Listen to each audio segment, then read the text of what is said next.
Olá, começa agora o programa Trabalhador em Foco, esse programa que é uma realização do Movimento Sindical de Petrópolis, através da união de diversos sindicatos que fazem com que eu tenha oportunidade de levar para você de casa informações precisas e relevantes sobre o dia a dia de todos nós trabalhadores. No programa de hoje eu tenho o prazer de conversar com Marcelo Mocarzel. Ele é doutor em comunicação pela PUC do Rio, com pós-doutorado em educação pela UF. É professor do mestrado e doutorado em educação da UCP. É conselheiro estadual de educação do Rio de Janeiro, onde preside a Câmara de Educação Básica. E eu trago esse profissional para a gente conversar sobre neném. Se você não sabe o que é, hoje você vai entender. E eu espero de verdade que após o programa saia daqui tendo uma outra percepção a respeito dos jovens do nosso país. Marcelo, seja muito bem-vindo, imenso prazer falar com você. Obrigado, Carla. É um prazer estar aqui, um prazer conversar com os trabalhadores de educação de vários locais, né? Porque agora a gente não fica restrito só, a gente vai para a internet. E acho que essa discussão é da maior importância, tanto para quem já está no mercado de trabalho, como para quem está se preparando para entrar, no caso, os jovens que estão no ensino médio. Maravilha. Pela TV a gente está em Petrópolis, Teresópolis, São José do Vale do Rio Preto, mas a gente está na Sol TV e aí pega 175 países, ou seja, a gente está no mundo inteiro se quiser discutir essa questão. E aí vamos lá. Termo estranho, e eu queria que você começasse lá na etimologia, no que esse termo nem diz para quem ouve inicialmente. Bom, esse termo é um termo midiático, eu diria, não é um conceito de pesquisa, mas que, na verdade, é como muita coisa no Brasil, uma corruptela de um termo inglês, né, que é o NEET, ou seja, que dizia mais ou menos a mesma coisa, ou seja, pessoas que nem trabalham e nem estudam, que nos anos 90 surge essa discussão, né, quando a gente tem crises em relação ao acesso de jovens ao mercado de trabalho na Europa, e, na verdade, a mídia se apropria disso muitas vezes, né, porque é um termo comercial, um termo interessante, é um termo que desperta atenção para você colocar numa manchete. Mas, de fato, a gente tem muitas coisas por trás. Então, na verdade, o nem, que seria o jovem que nem trabalha e nem estuda, a gente poderia dizer que são muitos jovens, muitos tipos diferentes de jovens que estão nessa situação por muitos fatores distintos. Perfeito.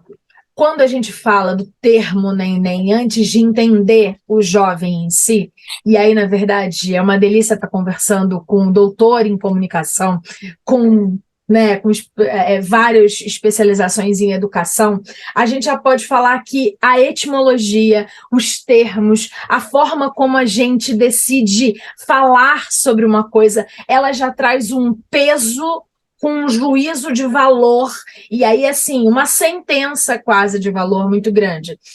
Termo nem, quando a gente está falando desses jovens, ele vem com esse peso na sua avaliação, tanto na comunicação, como até mesmo no processo de educação e de mudança desse jovem? Eu acredito que sim. Eu acho que é um termo que vem com esse lado pejorativo, né, que parece que é uma simples escolha, ou seja, eu escolhi ficar em casa, não trabalhar, eu escolhi evadir do meu processo educacional, e a gente sabe que não é verdade. Né? Existem vários elementos de pressão que fazem com que o jovem deixe de estudar, ou não ingresse no mercado de trabalho, ou ingresse no processo educativo e depois abandone. Por quê? Porque a gente tem fatores sociais muito graves, né, que atacam especialmente a juventude hoje. Então a gente tem mudanças estruturais no mundo do trabalho, né, que são incontroláveis e que nenhum jovem pode controlar, como, por exemplo, a flexibilização dos contratos de trabalho, né, a precarização de várias formas. E, enfim, a gente hoje tem uma sociedade global onde a gente vai ter oferta de trabalho, mas não necessariamente oferta de emprego. Né? Perfeito. Quando você fala desse processo do não estuda, a gente está falando também, a gente está falando de uma coisa que chama evasão escolar. Sim, a gente está falando de evasão escolar, que é quando o aluno por algum motivo, ele não conclui os estudos, que está associado a uma série de fatores, né? Fatores esses tais como distorção idade-série, ou seja, a gente tem um sistema altamente punitivo em que o estudante ele é levado à repetência, ele não tem formas de acompanhamento para que ele possa progredir. A gente tem fatores como a precariedade da renda familiar, que faz com que os próprios familiares façam pressão para que esse jovem trabalhe. A gente tem uma ausência de políticas de permanência na escola e na universidade, ou seja, são tantos fatores que levam socialmente a gente a pensar por que esse jovem saiu da escola, né? Ele saiu da escola porque muitas vezes ele foi obrigado a sair da escola. Esse jovem não entrou no ensino superior porque muitas vezes ele não teve sequer a oportunidade de pensar nisso, né? E uma coisa interessante, Carla, é que isso às vezes é até mais cruel com as meninas, né? As meninas, por conta da gravidez na adolescência, elas evadem muito e elas são pressionadas, né? Como elas também não têm creche para os filhos dela em tempo integral, elas são pressionadas a deixar a escola até mais do que os meninos, né, com 15, 16, 17 anos, porque esse papel acaba, graças a essa estrutura, né, social, né, machista que a gente tem, acaba caindo no colo delas, e com o bebê elas não conseguem estudar. Então a gente tem uma série de fatores, né, mas que no final das contas todas vão convergir em falta de políticas públicas que deem conta desses fenômenos, né? Perfeito. Eu trabalho com comunicação há algum tempo em Petrópolis, 21 anos, e adoro o que faço. E ontem, por acaso, eu acompanhei uma amiga pessoal, que é a Mariângela Gomes, que é mestre em História Social e está escrevendo projeto para o doutorado. Eu falo que é a minha amiga cabeçudinha, e ela foi dar uma entrevista para a Inter TV, que é a Globo de Petrópolis. E ela foi falar de evasão escolar. E ela não queria ir porque ela tem pânico de câmera. E eu falei, você vai? Você vai? E aí eu literalmente peguei ela, botei no carro, levei e devolvi ela no trabalho, porque falei, não, vai aparecer sim, porque isso vai para o seu Lattes, é uma matéria na Globo e isso conta ponto no seu processo. E aí eu sou amiga chata e fiz isso. E ela estava falando de evasão escolar. E como a pesquisa dela do mestrado tem a ver com raça, ela levou uma informação que eu achei assustadora, que a evasão escolar no Brasil, agora a última pesquisa que saiu, ela tem cor, que ela é preta, e ela tem gênero, que ela é de meninos. E aí esses meninos pretos são a maioria que saem da escola, o segundo lugar são as meninas grávidas, e agora na pesquisa novinha dessa semana e tal, não sei o quê, e a grande coisa é por que será, né?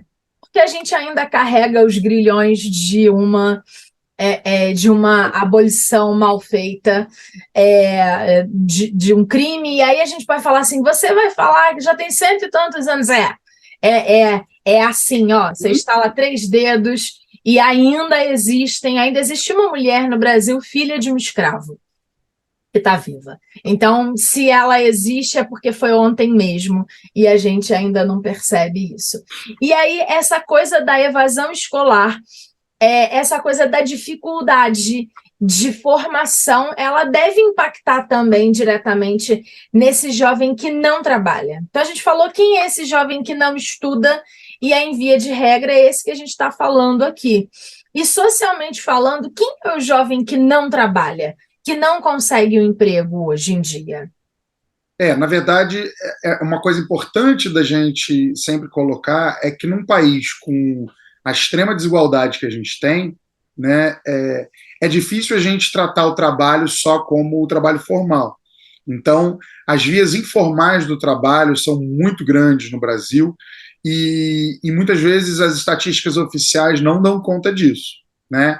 Então, eu tenho certeza que nessas estatísticas tem gente que faz bico, que pinta uma casa, né, que, enfim, entrega ali, faz um corre ali para entregar uma pizza, e que eles estão na estatística como nem, porque a gente sabe da dificuldade que é hoje a sobrevivência, né, como a gente como os salários estão, enfim, sem poder de compra, e como a gente está numa sociedade que vem arrochando o trabalhador, né, continuamente.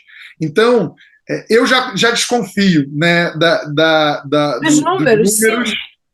eu já desconfio dos números sempre porque eu sei que existe um fator de informalidade que, se você pegar, de repente, na Europa, não vai ter, né? Ou seja, a gente tem aí, dentro desse grupo de jovens, muitos que, de fato, trabalham, mas que não conseguem uma alocação formal, uma carteira assinada, ou simplesmente um trabalho regular, mas vivem do que a gente sempre chama lá do bico, né? Ou seja, carrega uma pedra aqui, no dia seguinte entrega um negócio ali.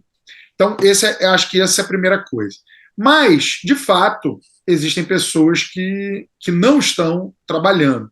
E não estão trabalhando por uma série de motivos. Né? Um que eu já falei precisam ajudar em casa. Então, o trabalho doméstico, muitas vezes, não é contabilizado nessa conta, e é um trabalho, e a gente sabe que é um trabalho. Então, cuidar dos irmãos mais novos, né, ficar em casa para que a mãe e o pai possam sair para trabalhar, e às vezes tem 2, 3 irmãos para cuidar, é considerado alguém que não está trabalhando, mas se essa pessoa está ocupando um posto de trabalho, porque se ela saísse para trabalhar, teria que ter uma pessoa contratada ali para cuidar, né? É coisa que as famílias não conseguem. Então, na verdade, muitas vezes esse jovem que não trabalha, ele, na verdade, faz um subemprego, às vezes, dentro da própria casa, né? Não remunerado. Então, a gente tem esse perfil também. Agora, existe um perfil, né, de classe média, que é o jovem que tem ali uma situação confortável de tal ordem e sem essa pressão familiar que ele consegue adiar, né, esse ingresso no mundo do trabalho. Mas que num país como o nosso, repito, não é a maioria.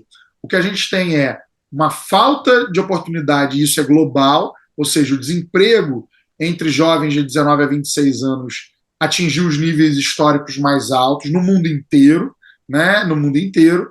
E a gente tem também o que a gente chama de um prolongamento da especialização. Então, antigamente, você acabava o ensino médio, você tinha oportunidade de emprego. Agora não, agora você tem que fazer uma universidade. Não, mas a universidade, quando se acaba, não basta, que agora o pessoal só está contratando com especialização.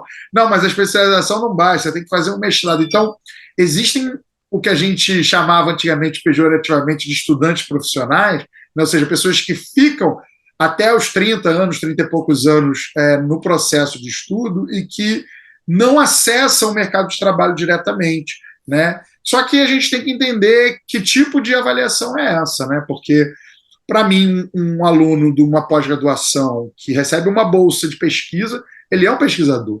Então, Sim. todos esses dados a gente precisa. Tem um livro francês que o meu orientador no mestrado sempre trabalhava com a gente, que era A Ilusão das Estatísticas. Ou seja, as estatísticas elas contam muitas coisas para a gente, mas elas escondem também outras coisas, né? Você sabe que eu trabalhei falando dessa ilusão das estatísticas, como a gente precisa ter cuidado, né? Eu trabalhei com um gestor de negócios que uma vez ele deu um exemplo muito legal. Ele falou, eu tinha que produzir uma matéria para ele e assim a gente precisa olhar com calma. E ele falou, 50% dos profissionais de uma cidade X estão com dengue.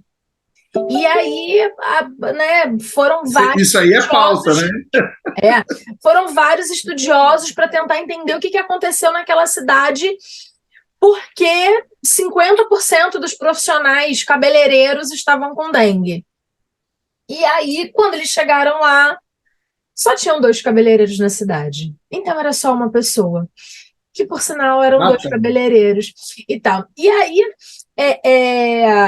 é muito utópico, né? Mas essa história nunca saiu da minha cabeça. Eu trabalhei com ele por muitos anos e eu dei aula no Rio, em uma universidade, e eu dei aula de pesquisa de mercado para comunicação. E a pesquisa propriamente dita é um negócio bizarro, porque se você lê a pesquisa de forma errada, já era. Exatamente. E eu me lembro que eu dava aula quando o Eduardo Paes ganhou a primeira vez, e ganhou do Freixo. E aí eu cheguei para os meus alunos e falei assim, poxa, eu estou muito feliz com a vitória do Freixo. E todo mundo ficou me olhando, como assim, professora? Mas ele perdeu. Eu falei, depende do ponto de vista. Calculando estatisticamente quantos votos ele teve, com o tempo que ele teve na TV, nas mídias e tal, não sei o quê, eu acho que ele ganhou. E aí é um pouco disso, né? A leitura desses lados, desses números, sem avaliar esse contexto, eu tenho alguns, quer dizer, hoje colegas que foram meus alunos e que a gente ainda se fala, e eles falam, e aí, o Freixo ganhou?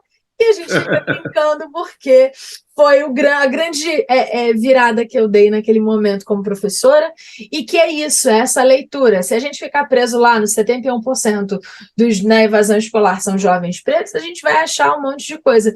Mas se a gente for entender isso melhor, a gente vai entender que esse jovem que saiu da escola e que talvez não trabalhe ainda, ele está na informalidade. E para você aí de casa que está assistindo o programa, é só procurar aqui nas mídias da TV. Você vai ouvir falar sobre informalidade, porque a gente falou com a Lúcia Garcia. A Lúcia Garcia, que é do DIEESE, e ela falou que a palavra informalidade está sendo usada de forma errada no Brasil, que a informalidade tem vários braços diferentes e que a gente sequer está usando o termo corretamente, quiçá conseguir contabilizar o que é essa informalidade? E na sua fala, Marcelo, tão apropriada, eu lembro também para quem está em casa que pode assistir a nossa entrevista com a Drica Madeira, que a gente fala de licença maternidade e que a gente discute também essa questão das atividades internas da casa que não são contabilizadas como trabalho, que é a segunda jornada ou a terceira jornada da mulher trabalhadora. E aí, esse jovem que está em casa, que dá esse suporte e que, sim, lava a roupa, lava a louça, limpa a casa, põe o lixo para fora, faz a comida, isso, olha quantos profissionais a gente está falando aí, que estão, em alguma forma, no labor, mas não nesse mercado formal de trabalho. Então, você, assistindo aqui a entrevista do Marcelo, acabou, vai para um monte de link para continuar entendendo essa questão que vai muito além. E essa questão que vai muito além, ela tem ligação com a história, porque a gente já falou do racismo estrutural no Brasil, do como os nossos grilhões não foram adequados, ela é resolvidos de forma adequada, ela tem a ver com esse jovem que não estuda, tem a ver com esse jovem que não trabalha, mas também tem um pouco de legislação inadequada, porque no Brasil a gente só tem uma lei que trata a respeito da inserção do jovem no mercado de trabalho, que é o projeto Jovem Aprendiz. Na sua avaliação, a gente precisava pensar melhor a entrada desse mercado, desse jovem no mercado de trabalho de forma adequada, para que a gente, enquanto nação, não esteja construindo o nem-nem? Olha, Carla, eu acho que essa aí é a questão, né? Porque a gente está vivendo agora uma reforma do ensino médio que é altamente problemática, né? Que pensa num determinado tipo de aluno, num determinado tipo de classe, num determinado tipo de cor, né? Ou seja, um aluno que pode, dos 15 aos 17, aos 18 anos, ficar na escola o dia inteiro, né? Sem nenhuma consequência.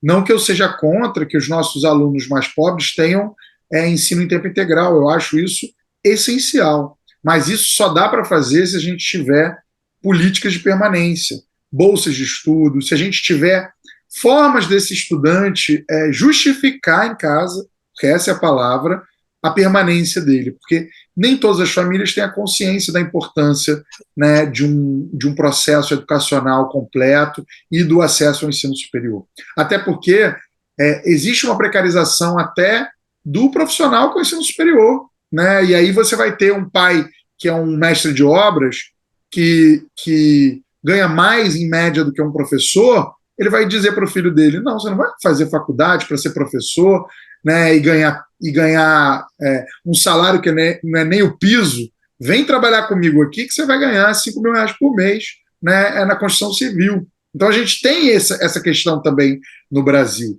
né? A gente tem uma distorção também em relação ao nível salarial de quem é, por exemplo, graduado, e você vai ter trabalhos que não exigem graduação que vão ter uma remuneração, né, às vezes bastante mais, sim, mais interessante e um mercado aquecido, que também faz diferença, né?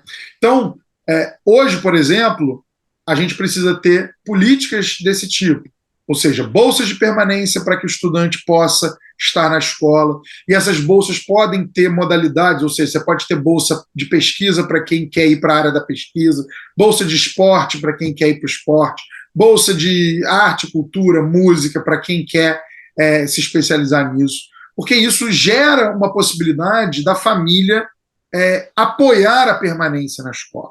E aí, também uma interação entre a escola, né, e a universidade, entre a escola e o mundo do trabalho. A gente precisa ter também uma reforma do ensino técnico profissional, né, que é algo super importante para que o país possa ter mão de obra qualificada, mas hoje o que a gente tem é quase que um monopólio do ensino técnico profissional pelo sistema S, né? Ou seja, que ganha dinheiro público e muitas vezes cobra pelos cursos, né? E, por outro lado, oportunidades, às vezes, muito esparsas, muito pontuais de profissionalização por meio de programas como o Jovem Aprendiz. Então, é preciso ter incentivo, né, tributário para as empresas que contratem os jovens, né, espaços formativos nessas empresas.